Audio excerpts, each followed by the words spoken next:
Hi all. Continuing with the previous session where we were discussing about the motivation concept or motivation function of the directing. There we have seen what is motivation and some of the characteristics we have understood. Now in today's session we will understand two motivation theories.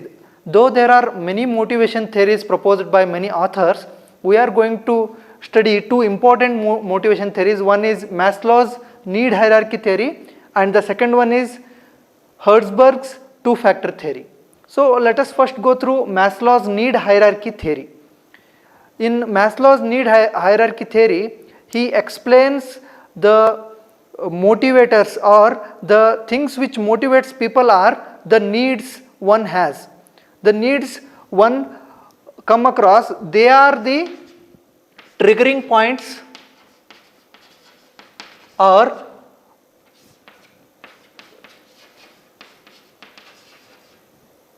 starting points for any motivation.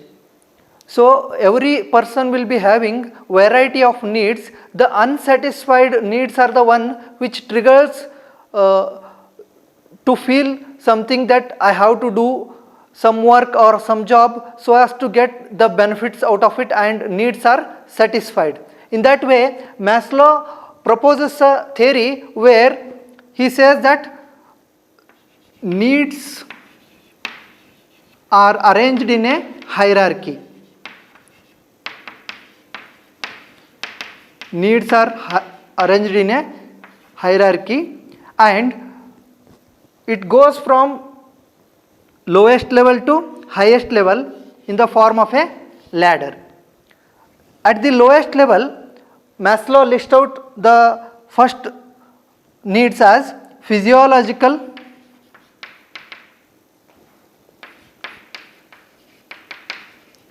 needs, followed by security, social needs and esteem needs, and finally he explains about the self-fulfillment needs. Let me draw the Maslow's need hierarchy theory diagram and explain the details of this theory. Okay.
The first one, as I have said, it is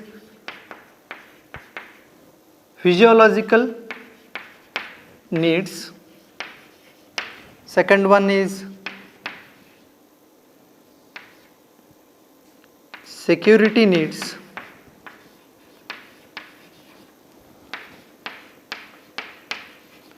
Third one, social needs.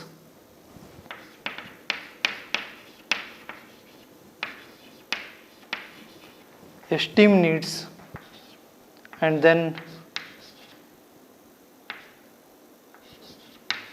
self-fulfillment.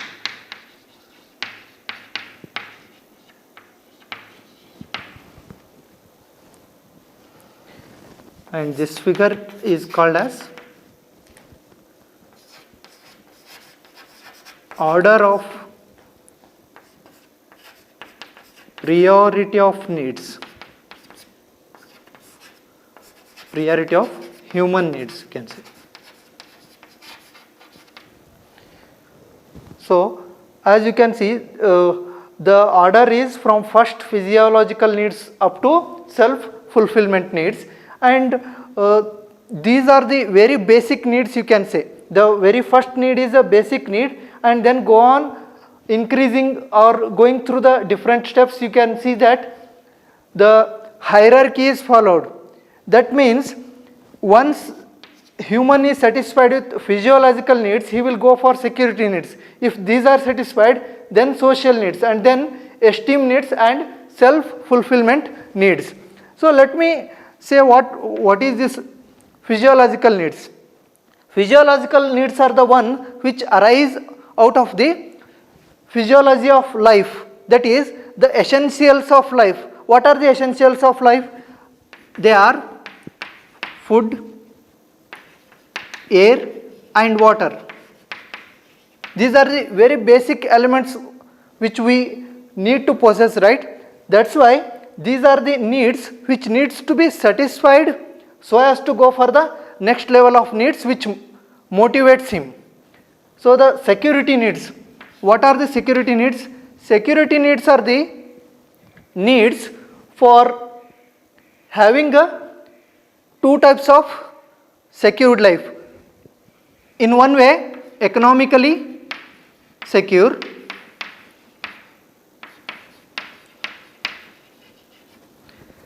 and the second one is psychologically secure. So once physiological needs are satisfied, the human wants to have economically secure and physiologically secure. What do you mean by economically secure? Economically secure means it is job security itself. Job security means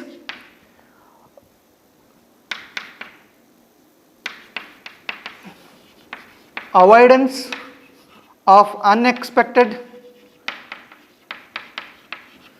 layoff or dismissals.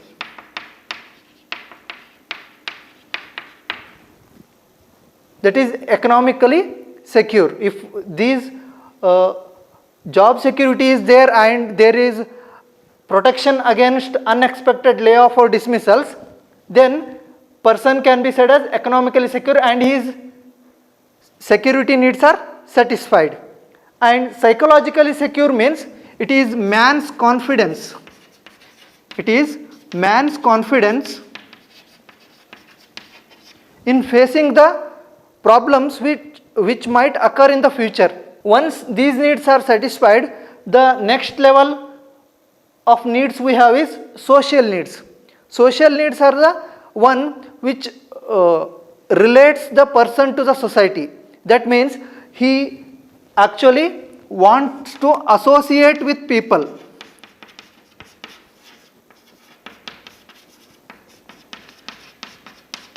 Associates with people, and thereby he wants to get accepted by the people and his social needs are satisfied. Once the social needs are satisfied, he looks for esteem needs. Esteem needs means they are related to respect and prestige.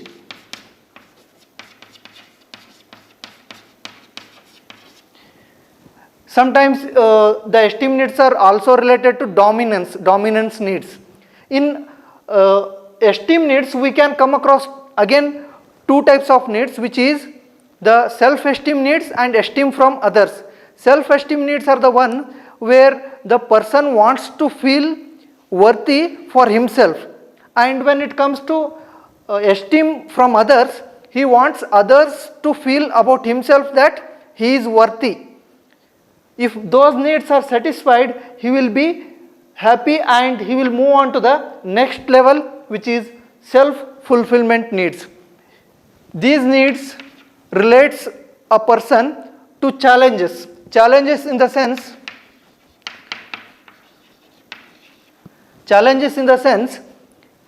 he wants to fulfill whatever the accomplishments he can capable of doing or he can capable of accomplishing. He can put his entire potential on something and get a best result out of it. So at that moment either he gets satisfied or not, it depends on the opportunities he gets in the organization. So for self-fulfillment, for example, we can consider a musician should make music and a artist should paint and a poet should write. Thereby he experiences ultimate happiness. So what makes ultimately happiness, what creates ultimate happiness is fulfills self-fulfillment needs. Okay, so that's about the order of priority of human needs under Maslow's need hierarchy theory. And what are the drawbacks of this theory? This theory explains that starting from the lowest level physiological needs, we'll have to move one after another. The different needs will be going to satisfied, and then the person reaches highest level where self-fulfillment needs are there. What are the drawbacks of this theory? The drawbacks are, initially what you can see here is some people physiological needs itself are self-fulfillment needs. For some people physiological and social needs are important. It is not always the order is fixed. What I mean to say is the order of this hierarchy is not fixed, and also all the needs are not going to be important for every other individual. Multiple needs will be satisfied by satisfied for a person with a small job also. Okay, in that way the drawback here is we cannot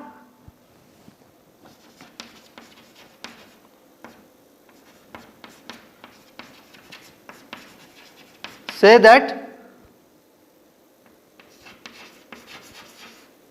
order of needs is fixed.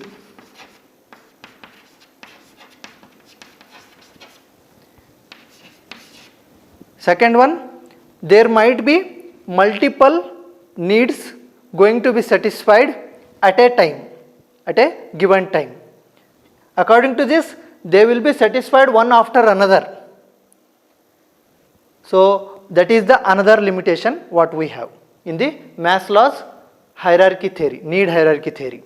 So that is one theory. The second one, as I have told, it is Herzberg's two-factor theory. Based on Maslow's hierarchy, need hierarchy theory only, he has developed a theory and he named it as two-factor theory. Let us see what it is. So the Herzberg's two-factor theory, which was based on Maslow's need hierarchy theory, he has introduced two set of factors for motivating people who are working in an organization. Here he has actually conducted a survey of 200 engineers and accountants along with his associates, and he has a set of questionnaire for them regarding the job environment, their content of the job, all those things. And based on the answers or the descriptions given by the engineers and accountants, he has formulated the two-factor theory, where the first factor or set of factors he has mentioned as maintenance or hygiene factors, and the second set of factors he has mentioned are the satisfiers or motivators. Okay, first let us go through the maintenance or hygiene factors. What are these maintenance factors or hygiene factors? These are the factors. Absence of these factors will lead to dissatisfaction in the working community. The presence will not motivate as much as it can, but the absence will be leading to dissatisfaction. If they are present, the workers are at least satisfied for some extent, which is the starting point of motivation, you can say, or it is the fundamental thing the organization should have so as to get the motivation, and thereby workers will do good work. Okay, so let me go through the hygiene factors or maintenance factors. They are 10 in number, as you can see. The first one is fair company policies and administration. This is the very basic factor every aspirant of job or employee wish to have. And then a superior who knows the work. This is also important. Superior should be knowing the work. In case any urgency or emergency will be there, then superior can guide the subordinate. That's why superior should know the work is important here. And then good relationship with one's superior and one's peers. Peers means your co-workers. And then good relationship with one's subordinate. Subordinate means the one who is working under you or one who is in the direct control of yours. So you have to maintain or you have to have good relations with superior, peers and subordinates. And then a fair salary. That is a very important aspect of any worker, right? Fair salary should be there as per the government norms or as per the standard of the organization. And then job security. Fair salary and job security are what you can say very important maintenance or hygiene factors. And then personal life.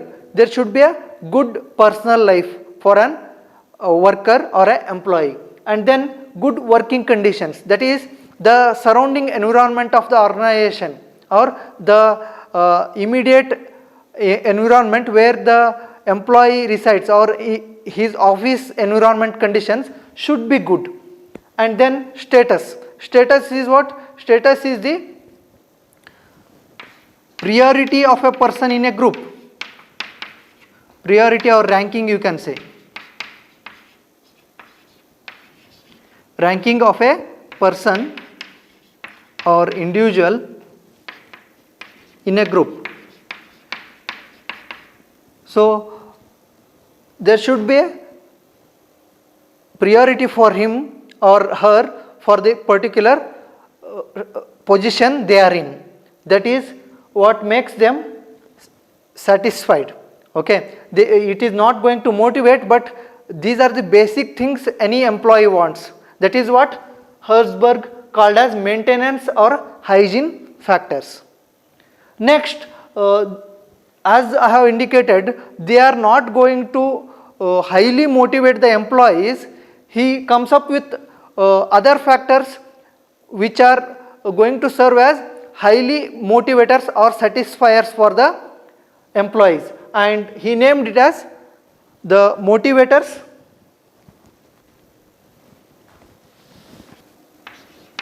the second set of factors are motivators or satisfiers.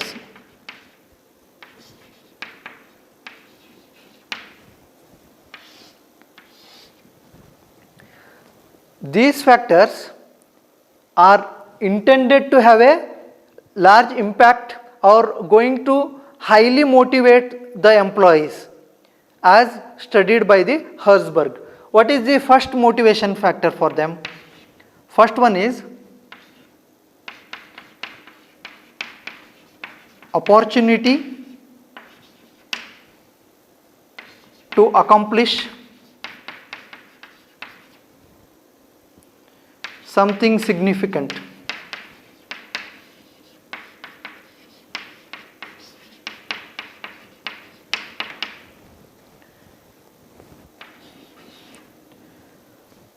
So the employee should be provided opportunity to accomplish something significant, in the sense it is some challenging work should be given to the employee. It should be enjoyable as well as the employee can put his full potential so as to develop his self-confidence as well as grow with the organization. So the first factor which motivates is opportunity to accomplish something significant or something recognizable.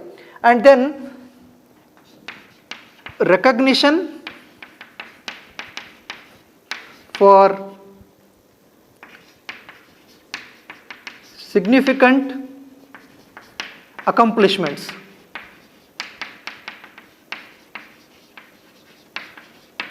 As you can see, these are complementary to one another. Opportunity should be there to achieve something significant, and if someone achieves significant things, there should be recognition for those things, correct? And the third factor we have is chance for advancement, that you can think as there should be chance for skill developments.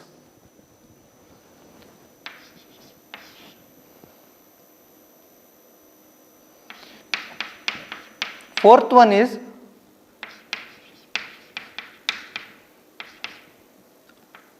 opportunity for growth and develop in job. This factor talks about the appraisals and giving more and more hikes and growing in the organization. That is, he might be joined as an employee at the lower level. With his qualification and experience, he should be given new positions, and thereby there should be an opportunity to growth and develop in the job.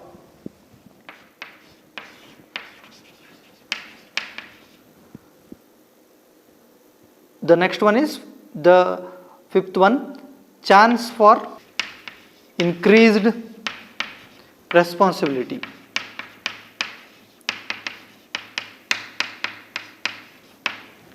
So as you grow in the organization, there will be responsibility which is also moving along with the growth, correct? When you move on to the higher positions, the responsibility is go on increasing, and that is you can say consequence of opportunity in the growth.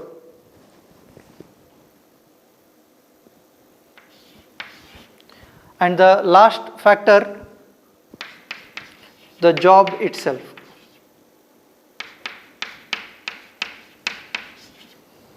So having the job itself is motivating for some people. So the job should be in a way such that it is matching with his personal objectives or personal instinct, and thereby he will be satisfied with the job itself, and it contributes to the motivator or satisfiers. Okay, so from this Herzberg two-factor theory, we have analyzed two set of factors. One set is for basic needs, satisfying the basic needs, they are called as maintenance or hygiene factors, and the second set of factors here is called as motivators or satisfiers. In this these factors we can categorize as job centered factors, job centered, or the content of the work. They are directly related to content of the work, or they are job centered motivations. And the factors which are maintenance or hygiene, they talk about what? Talk about work conditions. Work conditions or work environment. Maintenance or hygiene factors talk about work conditions or work environment, whereas motivators or satisfiers relates the job centered or content of the work in the factors listed. So that's all about the Herzberg two-factor theory. The drawbacks we have in this theory is the sample survey which he has taken for building this theory is only 200, which is very small number. As of now there will be surveys conducted with thousands of number. So with only 200 people he has surveyed, and based on that he has put up this two-factor theory. Though this is a valid theory, for some extent the sample size is very small. That is the first drawback. And the motivators and maintenance or hygiene factors will not be same for all the employees or all the people, because some blue collar jobs or blue collar employees, for them the basic needs itself will be the motivators or satisfiers. Basic needs means the needs which we have discussed, like the personal life or having a job which is giving a good salary, that itself is motivation for them. For white collar jobs, we can say the motivators or satisfiers along with the maintenance factors is essential. Okay, that's about our motivation theories. We can compare these motivation theories also. In what way we can compare?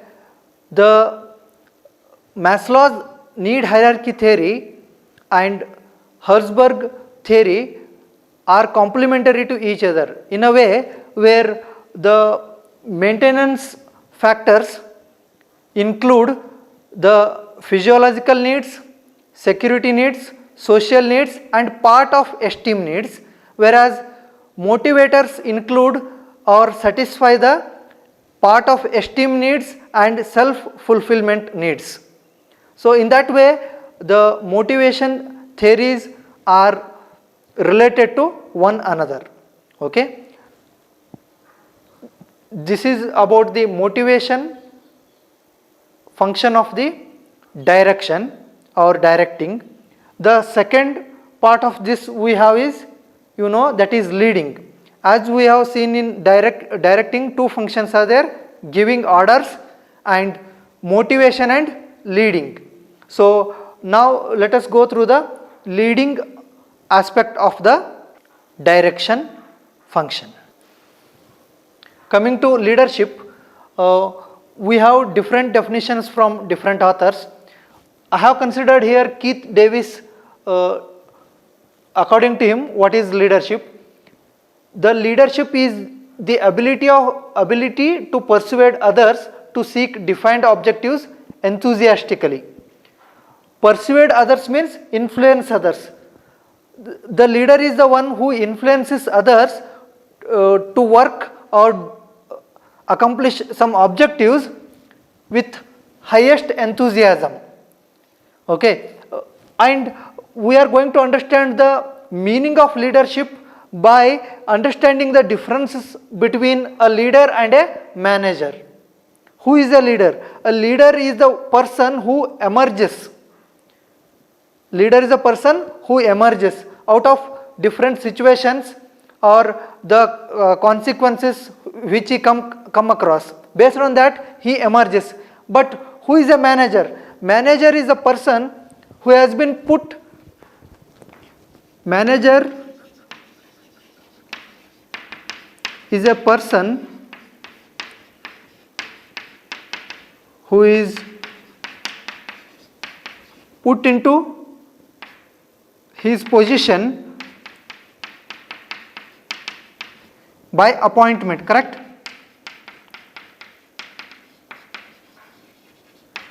That is the very basic difference. Leader is the one who emerges. He is not appointed by someone, but manager is appointed by someone for the particular position. The second one we can see is a leader always has personal power. Personal power of what? Ability to influence others. This power he has. But a manager has positional power. Manager will be having positional power. What is positional power? Positional power is power to command.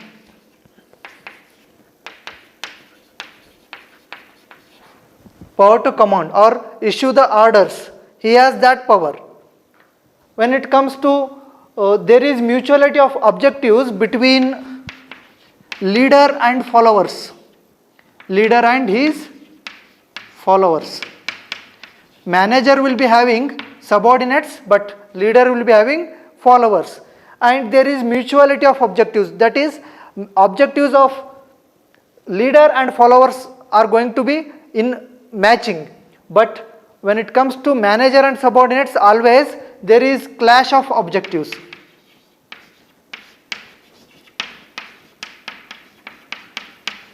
Clash of objectives between manager and subordinate. And the fourth difference what we can have is a leader believes in doing right things, while a manager believes in doing things right according to the rules of the organization.